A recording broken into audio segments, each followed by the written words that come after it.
And by the way, the rapture, it's not pre-trib.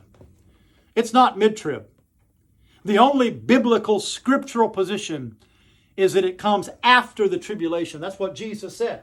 After the tribulation, I will send my angels at the last trumpet, and they will gather the people. That's what Jesus said. Read it for yourself in the Olivet Discourse. It says, at the last trump he will come. Well, the last trumpet is at the end of the tribulation. It is at the end of the tribulation. The 7 trumpets, the 7 last plagues. The church don't believe the false promise that lying preachers who are lining their pockets for money have told you about a pre-trib rapture. It's a myth. It's a legend. It's a fable. It's a fairy tale. It's a fantasy. It doesn't exist.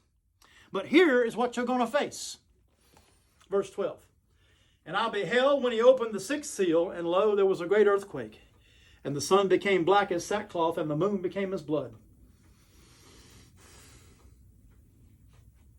And the stars of heaven fell to the earth, even as the fig tree cast her untimely figs, when she's shaken on a mighty wind. And the heaven departed as a scroll. The heaven departed as a scroll when it is rolled together. And every mountain and island, look, think of what I'm saying. Every mountain and island were moved out of their places.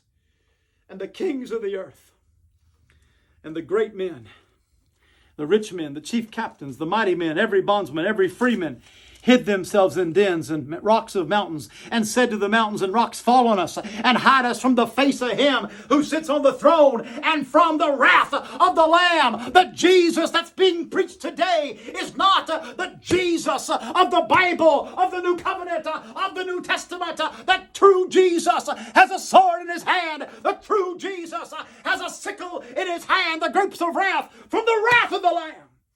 For the great day of his wrath has come. And who shall be able to stand? World War III, the Battle of Armageddon, a nearing nuclear nightmare. And there's no other way to interpret the sun becoming black, the moon becoming as blood, the stars falling to the earth, shaking, a mighty wind, the heavens rolled together, and every mountain and island moved out of their place. Only nuclear power or the direct divine judging hand of God can do that. You can look at it as it's going to be a nuclear war killing billions, or you can look at it as the direct judgment of God like he did on Sodom and Gomorrah. But one way or another, this is going to happen. It's not going to get better. We're not going